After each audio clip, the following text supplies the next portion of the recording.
Assalomu alaykum, hurmatli tomoshabinlar. Bugun men juda muhim masalani tushuntirib beraman. Hamma shokda pensiya bo'lmaydi degan gaplar qanchalik to'g'ri? Pensiya jamg'armasi izohi nimani anglatadi? Kimlar xavotir olishi kerak? Kimlar esa ortiqcha vahimaga tushmasligi kerak? Bu mavzu har bir oilaga tegishli. Bugun ishlayotgan yoshga ham, pensiyaga yaqin qolgan ota-onalarimizga ham, norasmiy ishlayotgan fuqarolarga ham, chet elda mehnat qilayotgan yurtdoshlarimizga ham bevosita aloqador. Men sizga bu masalani oddiy tilda, hujjat va amaliy hayot nuqtai nazaridan tushuntirib beraman. Videoni oxirigacha ko'ring.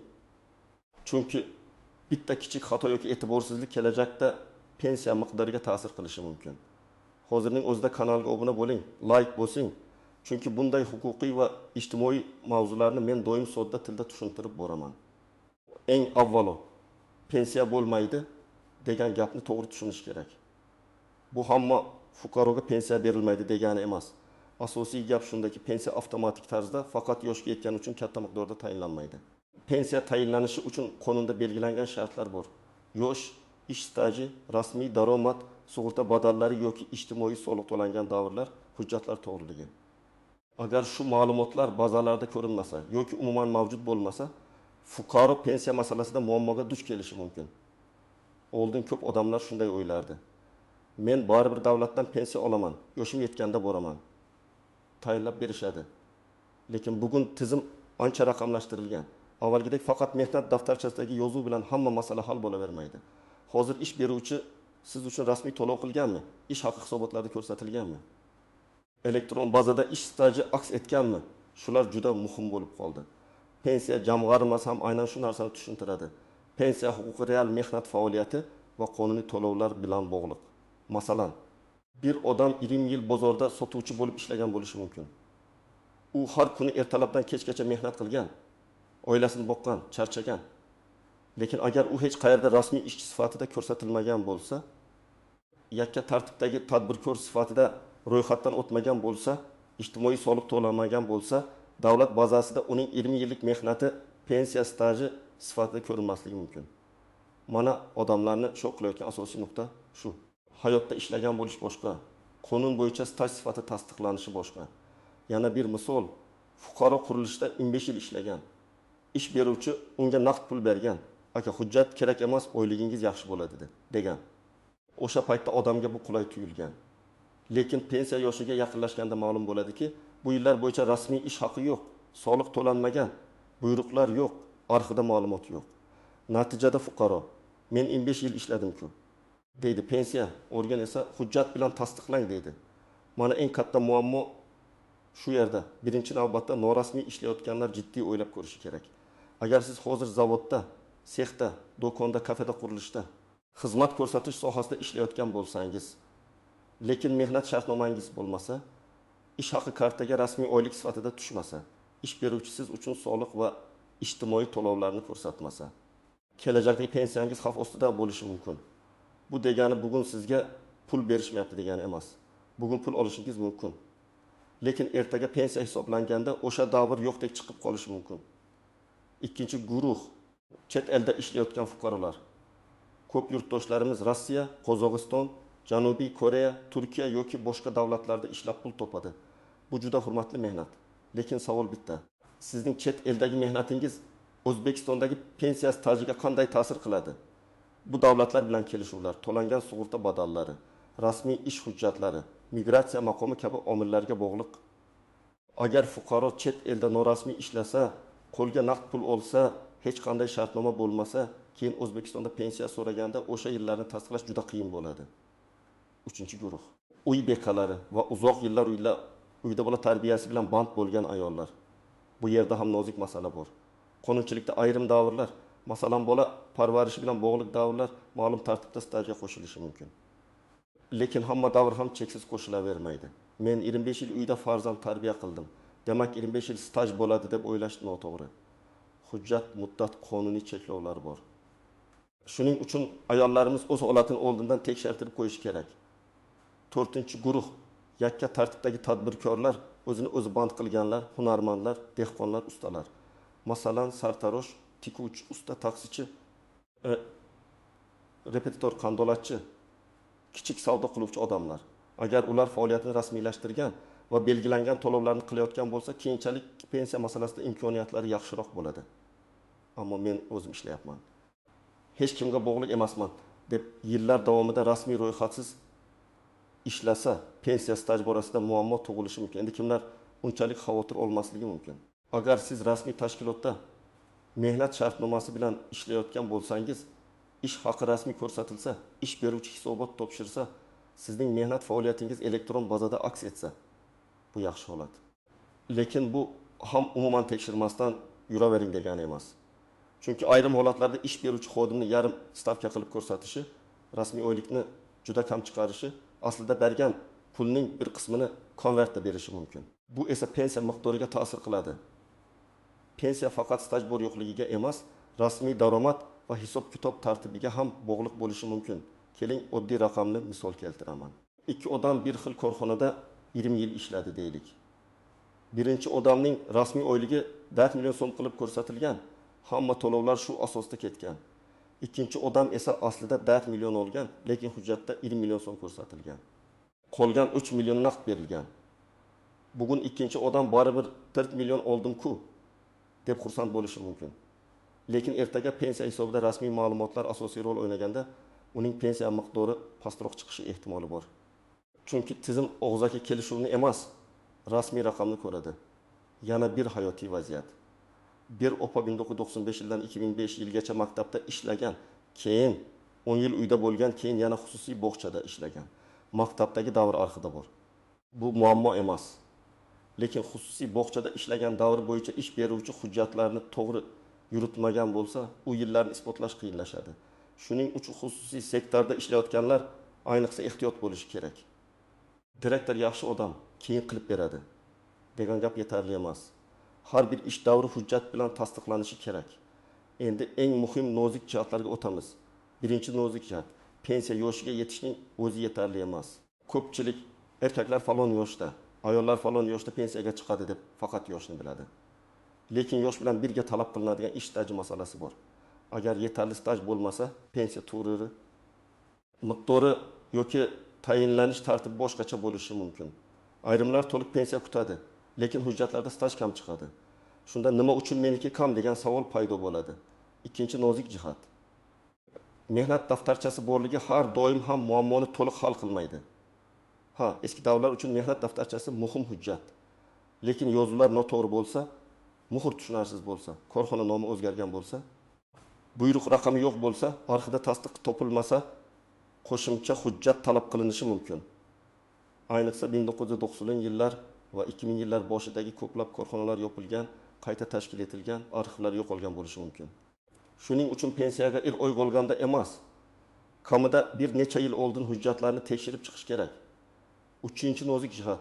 Mening plastik kartamga pul tushgan degan dalil ham har doim stajni isbotlamaydi. Kartaga pul tushgani bu daromad borligini ko'rsatishi mumkin, lekin u aynan rasmiy ish haqi sifatida to'langanmi, mehnat munosabatlari bo'lganmi, soliq hisobotida aks etganmi, shu muhim. Ba'zan odamga karta orqali pul o'tkazilgan bo'ladi. Lekin izohda ish haqi emas, oddiy o'tkazma bo'lishi mumkin. Pensiya hisobida esa rasmiy mehnat va to'lovlar muhim. To'rtinchi nozik jihat, harbiy xizmat, oliy ta'lim, bola parvarishi, nogironligi bo'lgan farzandni parvarishlash. Ayrim ijtimoiy davrlar bo'yicha stajga qo'shilish masalalari bor. Lekin bu davrlarning har biri uchun alohida tartib va hujjat kerak. Masalan, harbiy xizmat uchun harbiy bilet, buyruq yoki tegishli ma'lumotnoma. Ta'lim davri uchun diplom va o'qigan davrni tasdiqlovchi hujjatlar. Bola parvarishi uchun tug'ilganlik guvohnomalari, mehnat faoliyati bilan bog'liq holatlar talab qilinishi mumkin. Men doim aytaman.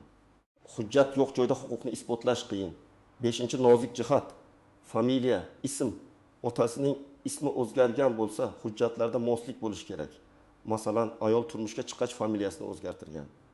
Mehnat daftarchasida eski familiya, pasportda yangi familiya, diplomda boshqa yozilish bo'lsa, pensiya organi qo'shimcha tasdiq so'rashi tabiiy.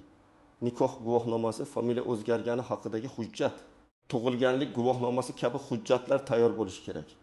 Bitta harf farqi ham ba'zan muammo tug'diradi. Karimova va Karimova sh bor, lekin otasining ismi noto'g'ri yozilgan bo'lsa, aniqlashtirish talab qilinadi. 6-nozik jihat. ish beruvchi sizni rasmiylashtirganini faqat og'zaki aytsa, bunga ishonib yurmaslik kerak. Siz o'zingiz tekshirishingiz kerak. Bugun ko'plab ma'lumotlarni MyBob.uz, soliq organlari, mehnat tizimlari orqali tekshirish imkoniyati kengayib boryapti. Agar sizning ish joyingiz elektron mehnat daftarchasida ko'rinmasa, ish beruvchidan yozma tushuntirish so'rang. Keyin qilamiz degan javobni yillar davomida kutish xavfli. 7-nozik jihat, pensiya miqdorini oshirish uchun oxirgi paytda sun'iy ravishda katta oylik ko'rsatish masalasi. Ayrimlar pensiyaga yaqin qolganda oyligimni qog'ozda oshirib qo'yaylik deb o'ylaydi. Lekin tizim bunday holatlarni qonun doirasida tekshirishi mumkin. To'lovlar, ish haqi dinamikasi, korxona faoliyati, soliq hisobotlari mos bo'lishi kerak. Shuning uchun eng to'g'ri yo'l butun mehnat faoliyati davomida rasmiy shaffof ishlash. Endi men sizga aniq qadamlarni aytaman. Birinchi qadam, o'zingizning mehnat stajingizni tekshiring. Agar siz rasmiy ishlayotgan bo'lsangiz, elektron mehnat daftarchangizda ish joylaringiz aks etganmi? Ishga kirgan va chiqqan sanalar to'g'rimi? Lavozim va tashkilot nomi mosmi? Shularni ko'ring.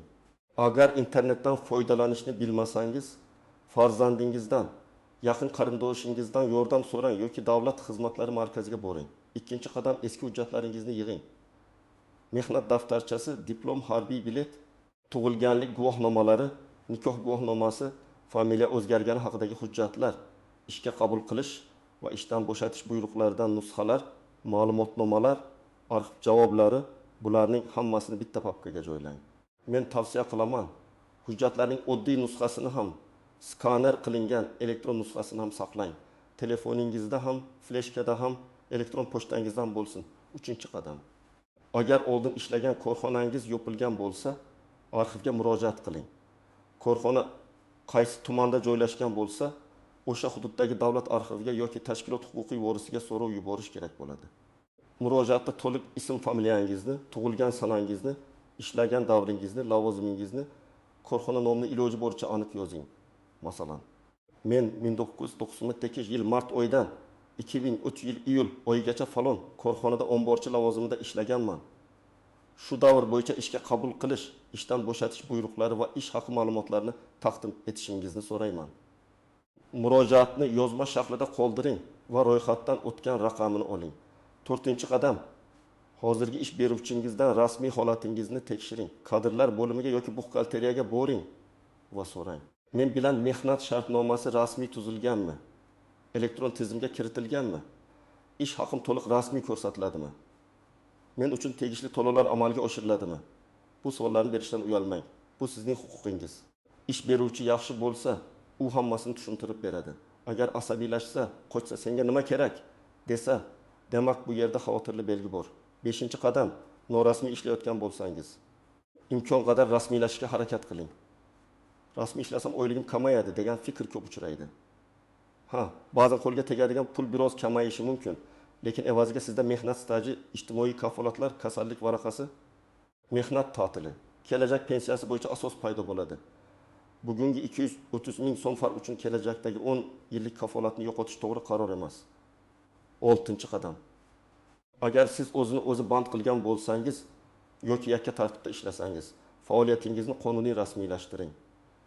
Soliq ilovasi, davlat xizmatlari markazi yoki tegishli platformalar orqali ro'yxatdan o'tish tartibini bilib oling. Qaysi to'lovlar pensiya stajiga ta'sir qiladi? Qaysi biri ta'sir qilmaydi? Buni albatta aniqlashtiring. Chunki hamma ro'yxatdan o'tish turi ham bir xil oqibat bermaydi. Sizga aynan kelajakda pensiya huquqini mustahkamlovchi shakl kerak. 7-qadam. Pensiyaga yaqinlashgan fuqarolar oldindan pensiya jamg'armasi bo'limiga yoki vakolatli tashkilotlarga murojaat qilib, dastlabki hisob-kitob va hujjatlarni tekshirtirib olsin. Menimcha, pensiya yoshiga 2-3 yil qolganda bu ishni boshlash eng to'g'ri yo'l. Chunki agar biror hujjat yetishmasa, arxivdan javob olishga, sud orqali faktni belgilashga, tashkilotni topishga vaqt bo'ladi. Pensiyaga bir hafta qolganda yugurib yurish esa odamni charchatadi va natija kechikadi. 8-qadam. Agar pensiya tayinlashda siz rozi bo'lmagan qaror chiqsa, qo'lingizni siltamang. Avval qarorni yozma ko'rinishda oling. Qaysi davr stajga qo'shilmagan? Nima sababdan rad etilgan? Qaysi hujjat yetishmayapti, aniq bilib oling. Keyin yuqori turuvchi organga murojaat qilish, qo'shimcha hujjat taqdim etish, zarur bo'lsa sudga murojaat qilish huquqingiz bor. Og'zaki bahsdan ko'ra yozma murojaat doim kuchliroq. 9-qadam. Ota-onangizning hujjatlarini ham tekshirib qo'ying. Ko'p keksalar hujjat masalasida qiynaladi. İnternetdan foydalana olmaydi. Arxivga borishga sog'ligi to'g'ri kelmaydi. Farzand sifatida siz ularga yordam bering. Mehnat daftarchasini ko'rib chiqing, muhrlar o'qiladimi, sanalar to'g'rimi, familiya mosmi, diplom va boshqa hujjatlar bormi? Bugun bir soat vaqt ajratsangiz, ertaga oylar davom etadigan muammoning oldini olasiz. 10-qadam. Har bir ish joyidan ketayotganingizda hujjatlarni tartib bilan oling. Ishdan bo'shash bu faqat oxirgi oylikni olish emas. Buyruq nusxasi, mehnat shartnomasi, lavozim o'zgarishlari, ish haqi ma'lumotlari, tavsifnoma kerak bo'lsa, hammasini so'rab oling. Korxona bugun bor, ertaga yopilib ketishi mumkin. Bugun olish oson bo'lgan hujjatni 10 yildan keyin topish juda qiyin bo'ladi. Yana bir muhim maslahat, ijtimoiy tarmoqlardagi vahimali sarlavhalarga darrov ishonmang. Hamma pensiyasiz qoladi. Endi hech kimga pensiya yo'q. Falon sanadan keyin barchasi bekor degan gaplar ko'p tarqaladi. Har doim rasmiy manbani tekshiring. Pensiya jamg'armasi, qonunchilik hujjatlari, davlat xizmatlari portallari, ishonchli yurist va mutaxassislar izohiga tayaning. Vahima odamni noto'g'ri qaror qabul qilishga majbur qiladi.